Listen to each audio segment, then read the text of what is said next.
Teman-teman, baca firman Tuhan wajib setiap hari. Amin. Shalom, selamat pagi dan salam sehat buat kita semua. Di hari yang ke-230 ini, tanggal 17 Agustus, di hari kemerdekaan Negara Kesatuan Republik Indonesia, Dirgahayu Republik Indonesia ke-79, Merdeka. Firman Tuhan pada hari ini, di hari ke-230, diambil dari Injil Yohanes pasal yang ke-8 ayat 32 dengan perikop Allah yang benar membebaskan kalian. Dan sebagai ayat inti dalam pasal 8 ayat 32 adalah, dan kamu akan mengetahui kebenaran, dan kebenaran itu akan memerdekakan kamu. Itulah ayat hari ini. Jadi ada kaitannya dengan kemerdekaan Negara Kesatuan Republik Indonesia.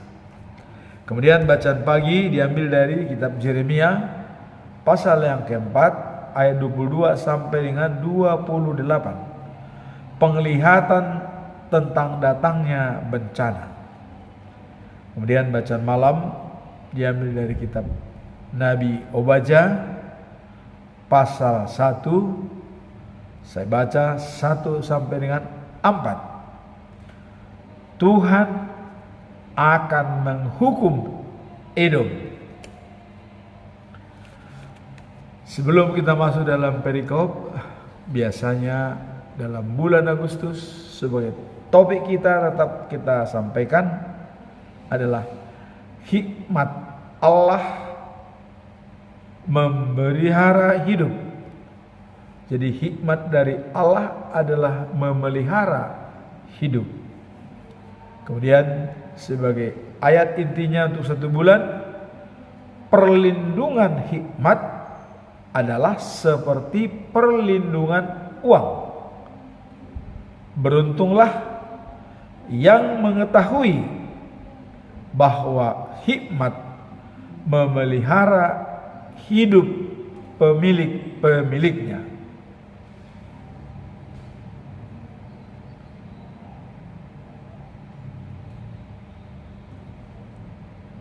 Seperti perlindungan uang. Dan beruntunglah yang mengetahui bahwa hikmat memelihara hidup pemiliknya.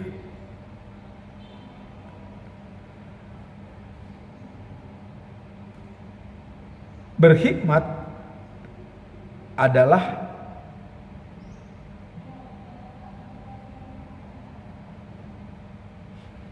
memiliki anugerah Tuhan untuk memelihara hidupnya. Karena hikmat adalah anugerah dari Tuhan, maka apabila seseorang berhikmat berarti dia memiliki anugerah dari Tuhan.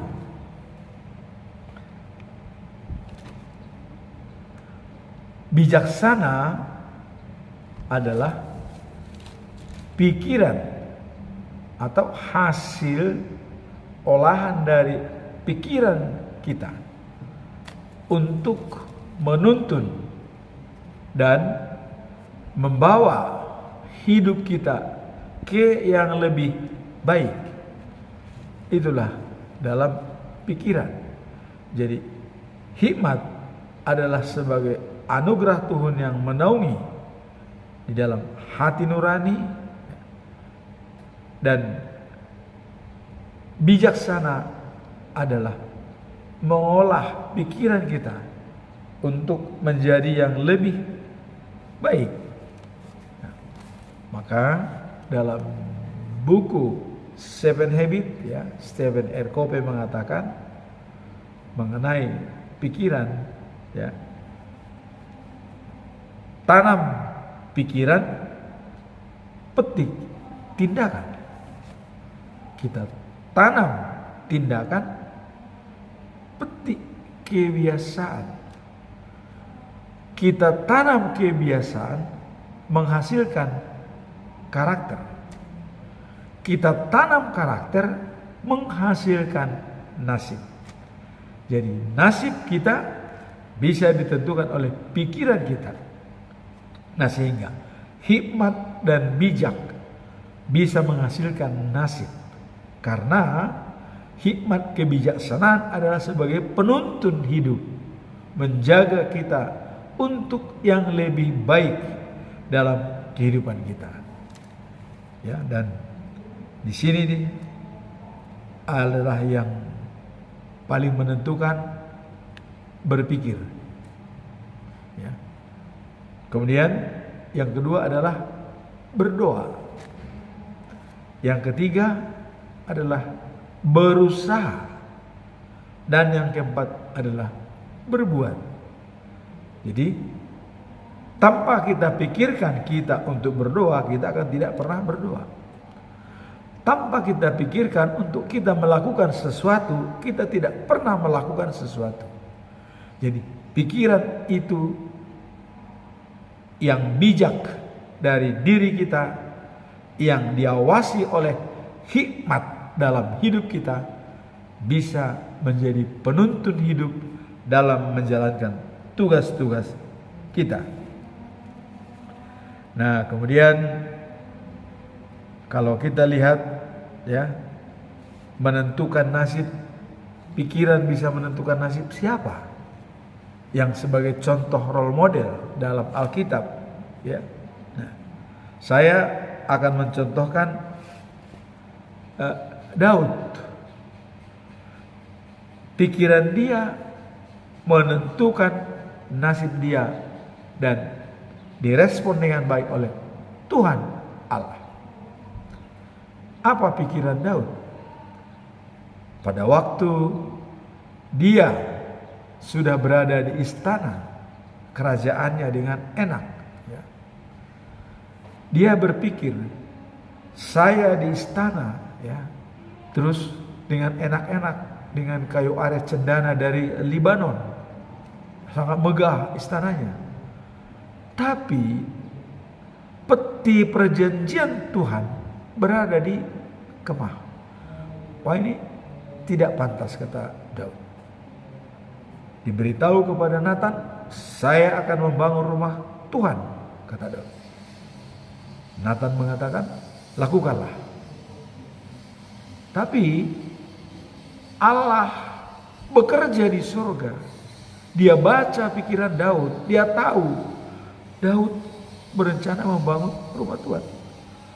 Langsung Allah memanggil Nathan dan menyampaikan kepada Nathan. Nathan sampaikan kepada Daud, akulah yang akan membangun rumah bagi Daud. Bukan Daud yang membangun rumah bagiku, tapi akulah yang membangun rumah Tuhan bagi Daud. Dan bukan Daud yang membangun rumah Tuhan, tapi anak kandungnya sendiri, keturunannya, Raja Salomo. Dialah yang membangun rumah Tuhan bagiku. Yang membangun rumah bagiku, kata Tuhan, dialah yang membangun. Nah, kemudian poin kedua, saya membangun rumah ibadah bagi Daud, yaitu dari keturunannya lah menjadi penyelamat dunia, raja dari segala raja. Dan itulah rumahku yang benar, kata Tuhan. Jadi Tuhan membangun rumah baik suci bagi Daud, yaitu dengan mengutus Tuhan Yesus sebagai manusia untuk diutus ke dunia untuk menyelamatkan manusia yang ada di dunia. karena besar kasih setia Allah kepada dunia. Itulah yang disampaikan kepada Daud. Nah, jadi dari pikiran Daud itu menjadi dia ditetapkan menjadi rumah Tuhan. Ya karena memang Daud juga pikirannya sangat hebat ya. Dalam ya Yeremia 26 ayat 3 dikatakan bahwa aku hikmat dan kemurahan. Kemurahan dan kebajikan ada pada diri saya seumur hidup. Jadi kemurahan dan kebajikan ada pada dia seumur hidup. Kemudian dia katakan, aku berada di rumah Tuhan sepanjang masa. Ini sangat dibaca oleh Tuhan. Yang menyatakan dia berada di rumah Tuhan sepanjang masa adalah Daud. Maka Tuhan mengabulkan menjadi dibangun buat dia rumah Tuhan ya, baik Allah, yaitu dengan datangnya Yesus Kristus ke dunia untuk menyelamatkan dunia. Itulah yang tadi tanam pikiran menjadi nasib. Kemudian ada satu lagi dalam perjanjian baru ya, bahwa Sakeus ingin menemui Yesus, ingin menemui dia, tapi karena badannya pendek tidak mampu. Akhirnya dia memanjat pohon. Pohon dipanjat, ya Yesus melihat. Turun Sakeus, turun kamu. Saya akan mampir ke rumahmu. Turun Sakeus, langsung pulang dia. Ditunggu di pintu rumahnya. Datanglah Yesus ke rumah Sakeus. Sakeus sudah ditanam dalam pikirannya apa yang dikatakan oleh Sakeus. Johan, katanya, separuh dari hartaku kuberikan kepada orang miskin. Padahal belum terjadi, baru bicara, baru pikiran. Kemudian yang pernah kutipu dalam pemungut pajak, kubayar 4 kali lipat. Pikiran, baru pikiran dibaca oleh Tuhan Yesus. Yesus tidak melihat, coba lakukan dulu, tidak. Tapi Yesus langsung mengatakan, Sakeus, kamu dan keluargamu diselamatkan. Inilah 2 orang role model yang berbicara dalam pikiran langsung direspon oleh Tuhan. Bagaimana dengan kita? Apakah kita selalu berpikir negatif? Ataukah kita berpikir positif? Atau hanya menyusahkan orang lain? Atau menjalankan seperti yang dibenci oleh Tuhan? Ada 7 dibenci oleh Allah. Dalam Amsal 6 ayat 16 sampai dengan 19 ya. Sikap sombong pun sudah dibenci oleh Allah, apalagi sombong. Baru sikap sudah dibenci.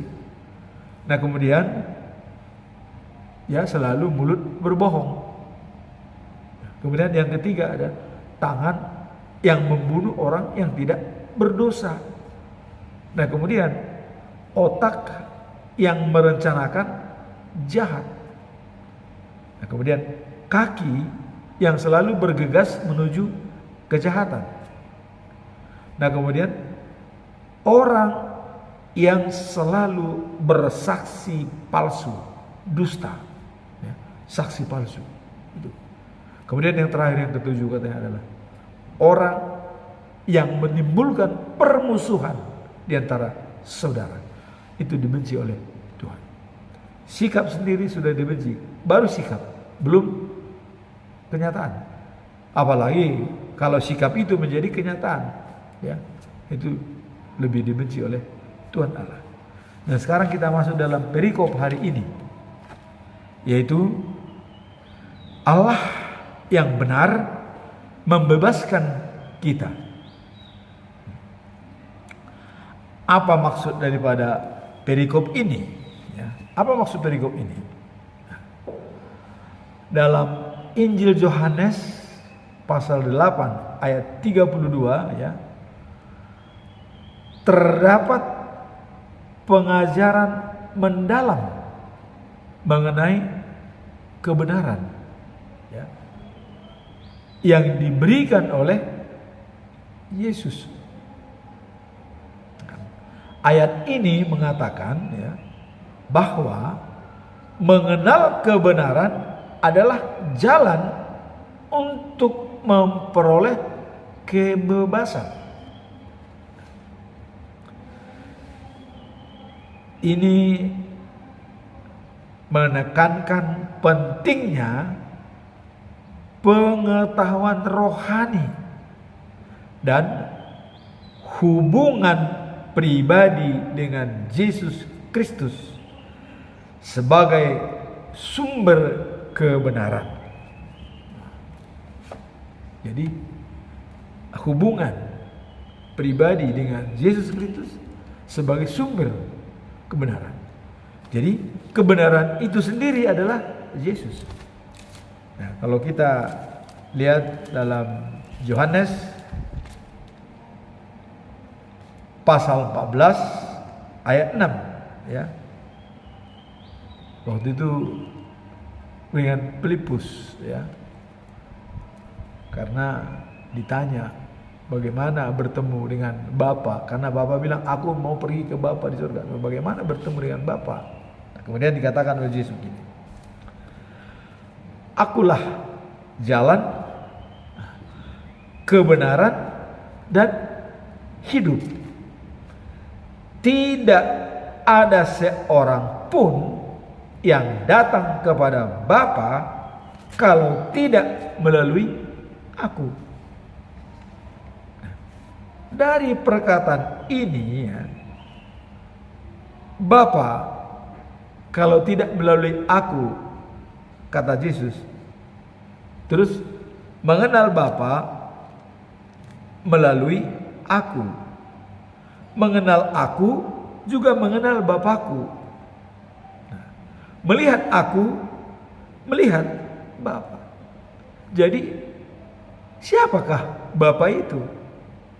Ya, Yesus sama dengan Bapa itu. Karena mengenal Yesus mengenal Bapa, melihat Yesus melihat Bapa. Siapa lagi? Jadi kalau masih ada orang yang tidak percaya kalau Yesus itu sama dengan Allah, itu sudah keterlaluan. Keterlaluan. Di sini sudah dijelaskan. Akulah jalan dan kebenaran dan hidup. Tanpa melalui aku tidak ada sampai ke Bapa. Terus siapa yang sampai ke Bapa kalau bukan melalui? Karena Yesus sendiri ya Bapa itu yang dia datang ke dunia ini sudah sebagai Allah, cuman dia tidak mengatakan secara eksplisit. Kenapa? Karena ada kode etik dari Allah. Apabila bertemu dengan Allah langsung, manusia itu mati. Ya coba lihat, siang dengan tiang awan, malam dengan tiang api. Nah, dan Ayub juga pernah bertemu dengan Allah, baru dia tahu kalau dia pernah bertemu Allah waktu datang badai, datang Allah dalam badai yang keras. Berkatalah dia, Ayub, kau tantang aku, sekarang coba tunjukkan kau sebagai laki-laki, katanya. Diberikanlah pertanyaan, satu pun gak bisa dijawab oleh Ayub. Maka Ayub mengatakan 1000 pertanyaan dari Allah, satu pun gak bisa dijawab oleh manusia. Siapa yang bisa menjawab? Orang itu kuasa Allah kok. Ya coba ditanya, kapan itu beranak domba itu? Jam berapa? Kamu tahu nggak? Ya nggak tahu lah. Kapan itu bunga mekar? Kapan? Siapa yang tahu? Nggak ada. Karena itu adalah hak prerogatif Allah, kuasa Allah. Nah, jadi dalam hal ini jelas dikatakan bahwa akulah jalan, kebenaran dan hidup. Nah, jadi dikatakan tadi kebenaran itu adalah Yesus. Jadi Yesus akan memerdekakan kita, membebaskan kita. Dari mana kita dibebaskan? Ya. Nah. Jadi kalau misalnya kita berdosa, maka kita menjadi hamba dosa. orang berbuat jahat menjadi hamba kejahatan. Orang berbuat baik hamba kebaikan. Jadi dari mana pembebasan itu datangnya? Nah, jadi kalau kita lihat dalam ayat 31 ya. Kalau kalian hidup menurut ya ajaranku, maka kalian akan mengenal Allah yang benar. Ya. Dan oleh karena itu kalian akan bebas dan merdeka. Jadi tergantung kalian mengenal aku sama dengan mengenal Allah yang benar. Nah, maka kalian akan bebas dan merdeka. Nah, tapi Yahudi berkata, ya, begitu tadi dibilang oleh Allah, kalau kalian yang Tuhan Yesus, kalau kalian akan mengenal Allah yang benar, dan Allah itu, ya, kalian akan dibebaskan. Nah, terus datang orang Yahudi berkata, loh, kami kan keturunan Abraham, belum pernah kami jadi hamba. Jadi belum pernah. Terus apa perlu dibebaskan lagi? Jadi kalau dibebaskan di sini maksud Yahudi itu adalah sebagai seorang hamba, budak, diberikan pembebasan seperti Israel dibebaskan dari Mesir. Jadi paradigma daripada Israel dibebaskan itu adalah sebagai seorang hamba. Itu maksudnya. Tapi Yesus mengatakan kalian benar. Jadi kalau kalian mengatakan kami keturunan Abraham, kami bukan hamba, terus pembebasan apa pada kami? Kira-kira begitu di mulut Yahudi. Nah, kemudian datanglah Yesus mengatakan kalian benar, ya. Kata Yesus ini, orang berbuat dosa hamba dosa, orang berbuat jahat hamba kejahatan. Jadi karena kalian itu sudah berbuat dosa, ya hamba dosa. Kalian menjadi hamba dosa. Nah, perlu dibebaskan. Kalian berdosa, maka perlu dibebaskan, katanya. Karena sudah berbuat dosa, itulah kedatangan Tuhan Yesus itu untuk membebaskan orang yang penuh dengan dosa. Dan barang siapa percaya kepada Yesus, dia beroleh hidup yang kekal. Tapi yang tidak percaya, dia menerima kematian.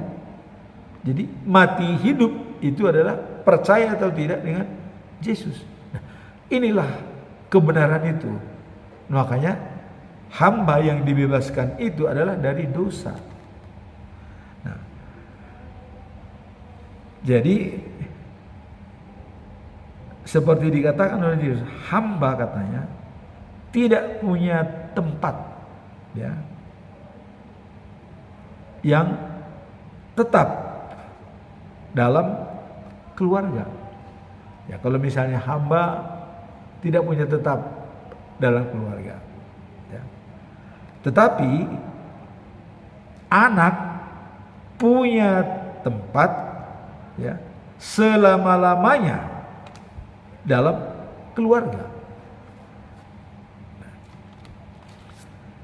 Karena itulah katanya, kalau anak membebaskan kalian, ya, kalian sungguh-sungguh bebas. Kalian keturunan Abraham, katanya. Tapi mau membunuh. Artinya kalian mau membunuh aku, kata Yesus. Tapi kalian keturunan Abraham, tapi kok mau membunuh aku? Sedangkan Abraham tidak pernah seperti itu. Nah, kemudian kalian mau membunuh aku dan tidak percaya ajaranku. Sedangkan ajaranku, apa yang kulihat pada Bapakku, nah katanya, apa yang dilihat Yesus pada Bapa yang di surga, itulah yang kukatakan. Sedangkan kalian melakukan apa yang diajarkan Bapakmu. Jadi sudah paham jelas. Jadi beda ajaran Bapaknya dengan ajaran Yesus sebagai Bapa. Nah, yang diajarkan Bapak. Nah, Yahudi mengatakan, kami anak Abraham, katanya. Nah, seterusnya Yesus mengatakan, kalau kalian betul-betul anak Abraham, kata Yesus, pastilah kalian melakukan apa yang dilakukan oleh Abraham. Tapi ini kok kalian mau membunuh aku, kata Yesus. Nah, aku menyampaikan kepadamu kebenaran, kata Yesus, yang kudengar dari Allah. Tetapi kalian mau membunuh aku. Abraham tidak berbuat seperti itu. Kalian melakukan apa yang dilakukan bapakmu. Yang lakukan sendiri. Diajarnya bukan sesuai dengan firman Tuhan. Nah, kemudian Yahudi menjawab, kami bukan anak-anak haram. Bapa kami hanya satu, Allah itu sendiri, katanya. Jadi mereka mengatakan Bapaknya satu, Allah sendiri. Padahal tadi Yesus mengatakan, melihat saya, melihat Allah. Harusnya dalam pembicaraan ini mereka harusnya sudah paham Yahudi. Ya, melihat Allah, melihat aku sudah sama dengan melihat Allah. Melihat aku sudah sama dengan melihat Bapa. Terus apa lagi? Nah, di sini dikatakan, ya, kami bukan anak haram. Bapa kami hanya satu, Allah sendiri, katanya. Jadi Yesus tadi sudah mengatakan, aku, ya, kalian melihat aku sudah melihat Allah. Cuman dia tidak terus terang Yesus mengatakan, akulah Allah itu. Tidak. Dia tetap menghargai, ya, kode etik. Artinya Allah tidak boleh datang ke dunia, makanya dibuatkan jadi bentuk manusia. Kalau Tuhan mau Allah datang. Karena bagi Allah, ya, amarahnya itu bisa cepat. Yang berbuat salah mati, nggak ada ampun. Tapi dengan mengirim Tuhan Yesus untuk menyelamatkan dunia, itulah. Ya. Nah, kemudian apa yang dikatakan? Apa sebabnya? Tuh. Kalian tidak mengerti apa yang kukatakan. Ini kata Yesus nih. Kata Yahudi. Kalian tidak tahan mendengar ajaranku. Tidak tahan karena langsung to the point. Ya. Yesus berterus terang. Kalau kau mau ikut aku, katanya, tinggalkan hartamu, ikut. Tidak perlu bawa harta, ikut aku. Kalau mau benar, dan ikut aku. Nah, cuman Yesus mengatakan, iblislah bapakmu dan kalian mau menuruti kemauan iblis bapakmu, katanya. Nah, ia tidak pernah memihak kebenaran, sebab tidak ada kebenaran padanya. Jadi sampai dikatakan Yesus bahwa iblislah bapakmu. Ya. Iblis itu tidak pernah memihak kebenaran. Kenapa? Karena kebenaran tidak ada pada iblis. Nah, kemudian siapa di antara kalian dapat membuktikan bahwa ada dosa padaku?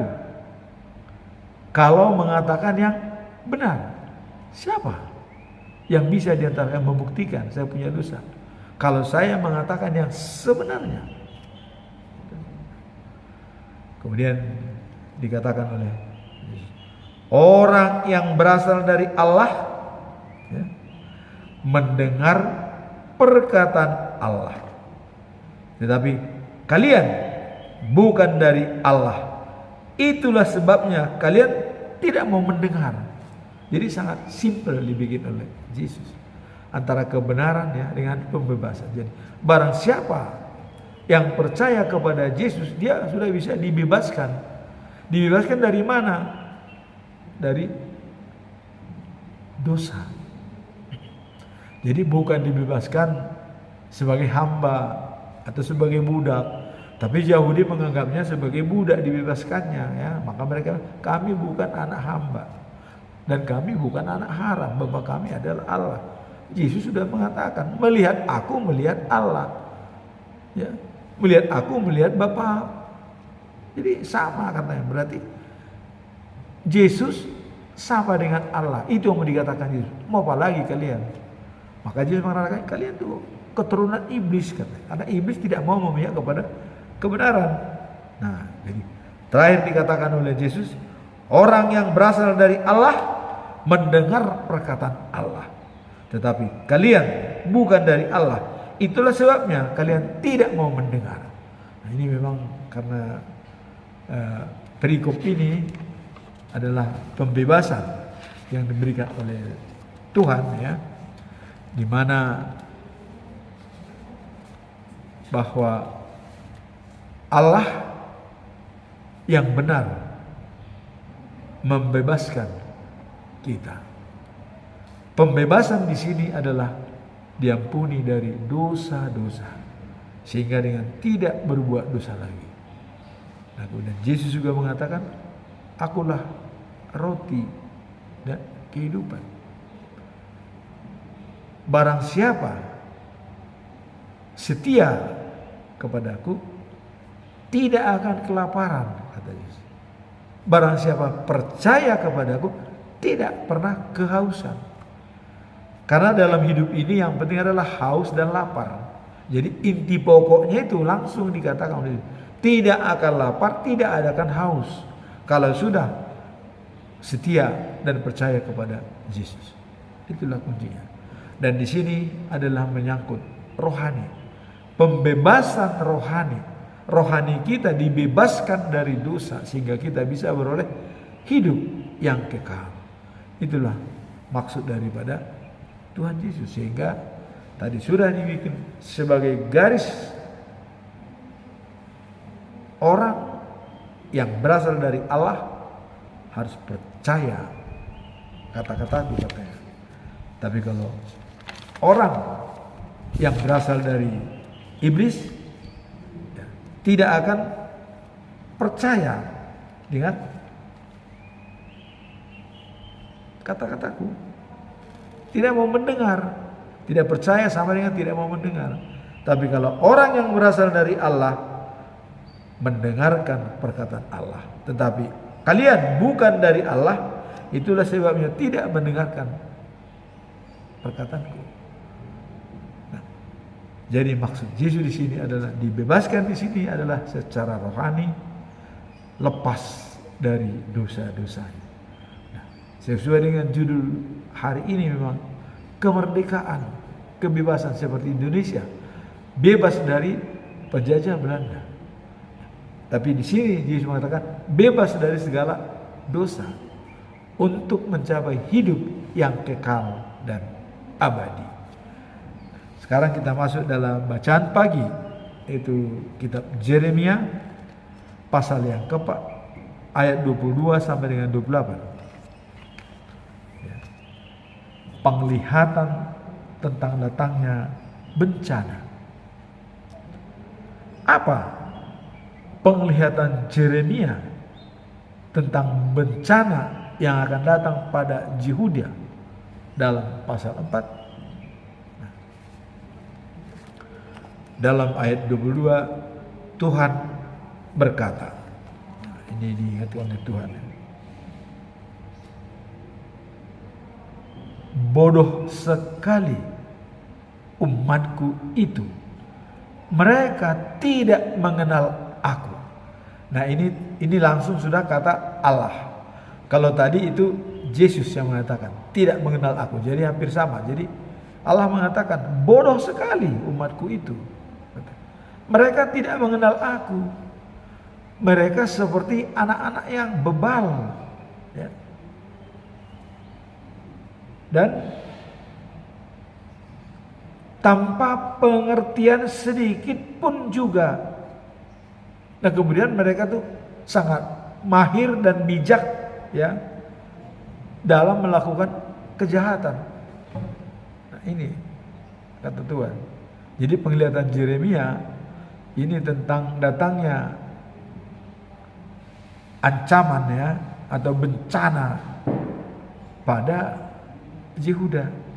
Nah, Yehuda, Allah mengatakan adalah bodoh sekali katanya, tidak mengenal aku, dan bebal, tidak mengerti, kemudian bijak melakukan kejahatan, ya, dan tidak tahu berbuat baik. Nah, jadi karena bangsa ini adalah orang-orang bodoh, katanya, mereka tidak mengenal aku. Dikatakan bodoh. Ya. Nah, dalam penglihatan Yeremia pasal 4 ayat 22-28 bahwa menggambarkan, ya, konsekuensi dari ketidaktaatan umat Israel kepada Allah. Apakah yang terjadi? Nah, maka Yeremia mengatakan ada konsekuensi. Kalau tidak taat kepada Allah, ada konsekuensi. Tadi Allah mengatakan bodoh, bebal, ya, dan selalu bijak melakukan kejahatan. Nah, apa konsekuensinya? Disampaikan oleh Yeremia. Nah, dikatakan bahwa adalah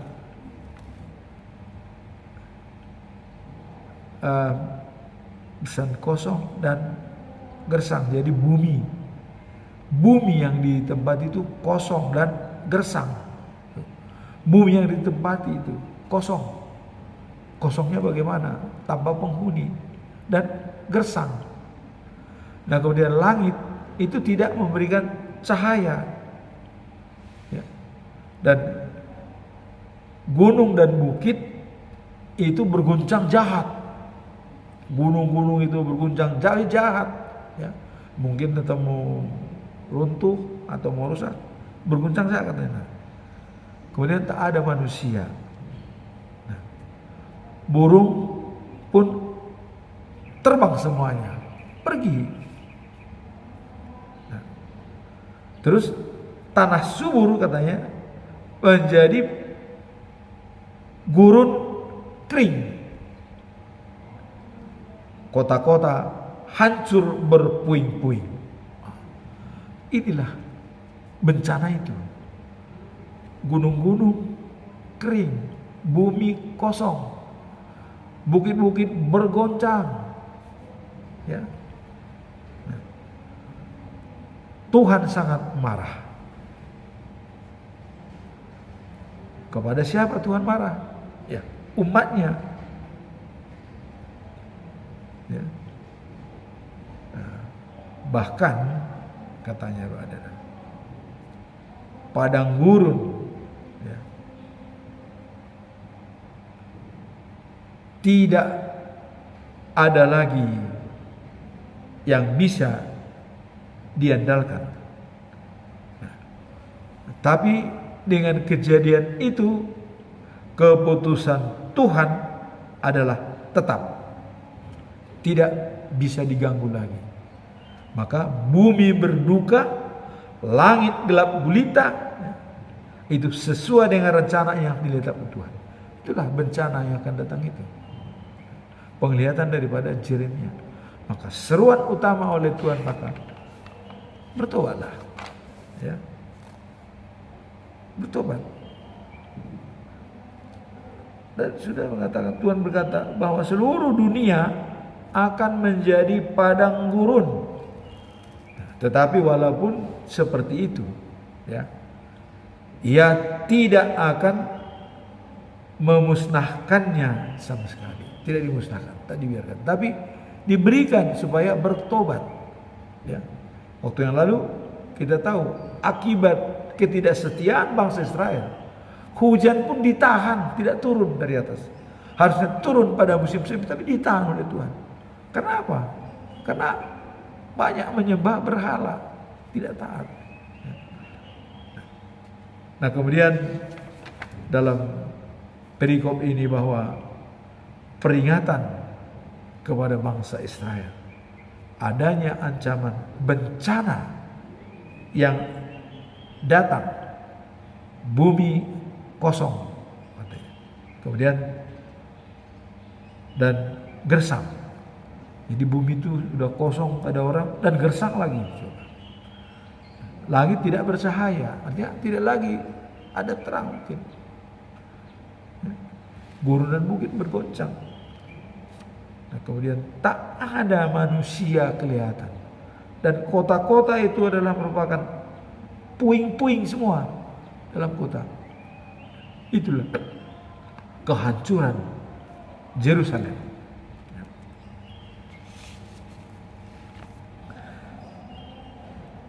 Nah, kemudian kita lihat bacaan malam, ya.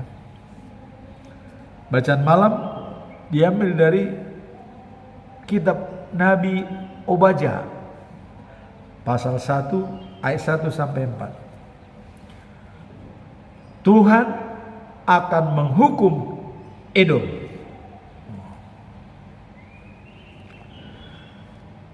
Siapakah Obadja ini?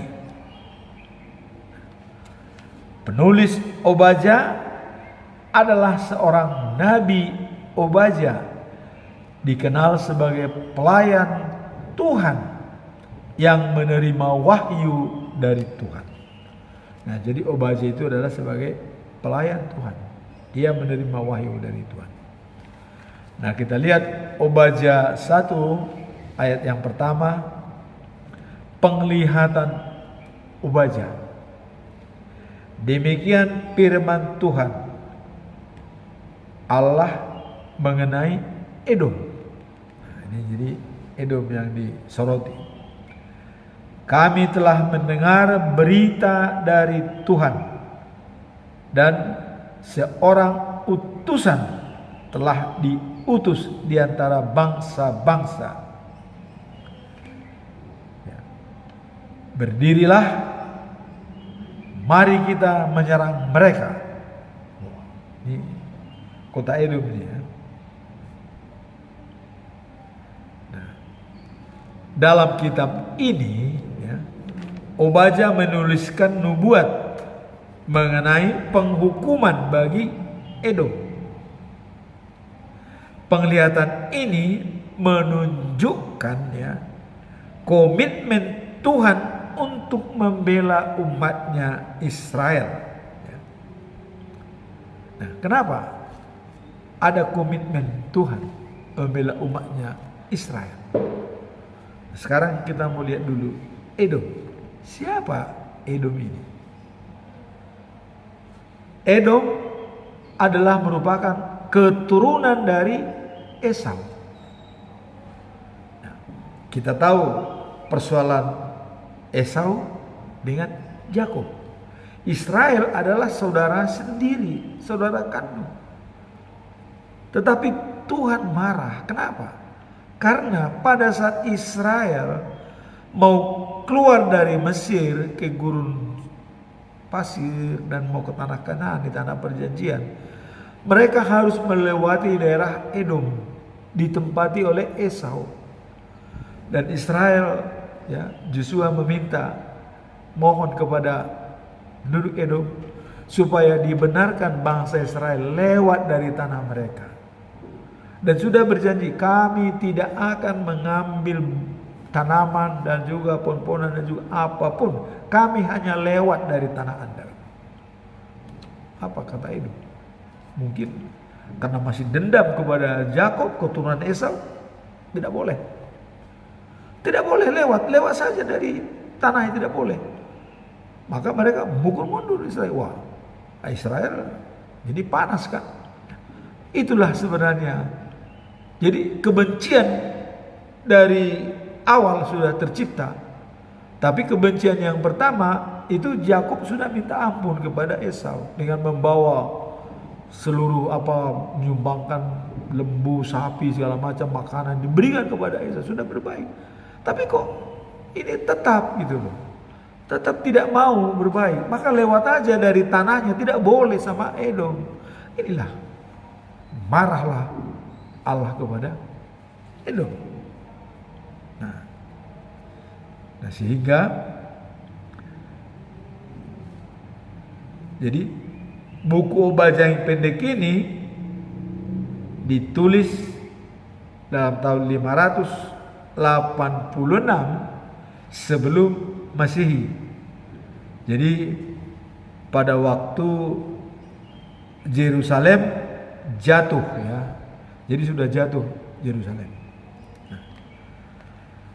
Nah, dengan kejatuhan Yerusalem ya, itu orang Edom itu menjauh. Bahkan mungkin mereka senang kalau Yerusalem itu jatuh karena orang Israel kan yang di Yerusalem, orang Yehuda.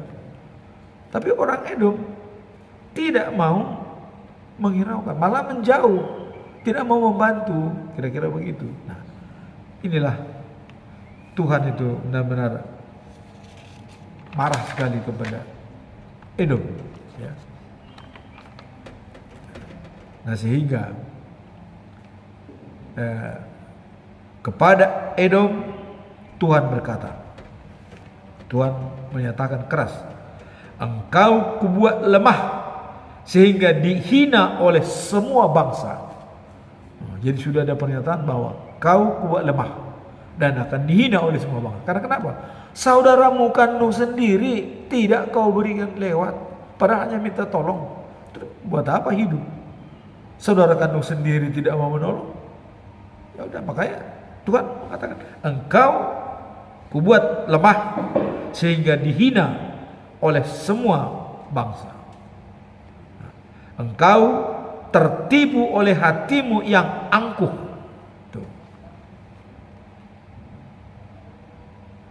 Jadi keangkuhan dia sampai dikatakan ya, ibu kotamu ya kau buat dari gunung batu yang kuat, tempat tinggalmu di puncak gunung yang tinggi. Karena itu ya, kamu berpikir, siapa yang sanggup menjatuhkan aku? Jadi dibuat ibu kotanya di gunung yang tinggi, yang kokoh, yang kuat, tidak lagi orang akan merusak. Datang kata Tuhan, meskipun kau buat ya rumahmu setinggi bintang-bintang di langit, engkau pasti akan kujatuhkan. Tuhan sudah marah. Walaupun kau buat setinggi langit rumahmu, sekuat apapun, aku akan menjatuhkan. Kalau sudah mengatakan akan menjatuhkan, itu janji Tuhan adalah pasti. Tidak bisa. Nah maka apakah ada keturunan Edom kita lihat dalam bangsa Yahudi? Tidak ada. Hilang ya. Tidak kelihatan keturunan Edom. Ini karena sudah dikutuk oleh Tuhan. Nah, Edom adalah keturunan Esau ya, saudaranya Yakub. Jadi kalau dalam konteks ini Obadya, Edom menjadi musuh bangsa Yehuda karena sejarah pertentangan antara keturunan Yakub dan Esau. Jadi sudah dianggap musuh, itu sudah jadi musuh bebuyutan antara Yakub dan Esau. Nah ini keturunan Edom. Nah, dan ini menjelaskan bahwa posisi Edom sebagai keturunan Esau, saudara kembar Yakub, bangsa Edom ya, termasuk menolak permintaan Israel untuk melewati wilayah mereka. Itu tadi kita bilang. Nah, jadi karena dosa-dosa daripada Edom ini, maka Tuhan sangat-sangat tidak setuju dengan tindakan oleh Edom. Makanya dia akan dimusnahkan. Walaupun kau bangun kotamu di puncak gunung yang kuat dengan batu yang kokoh, atau setinggi langit pun kau bangun, itu akan kujatuhkan, kata Tuhan. Tidak ada ampun. Nah, kemudian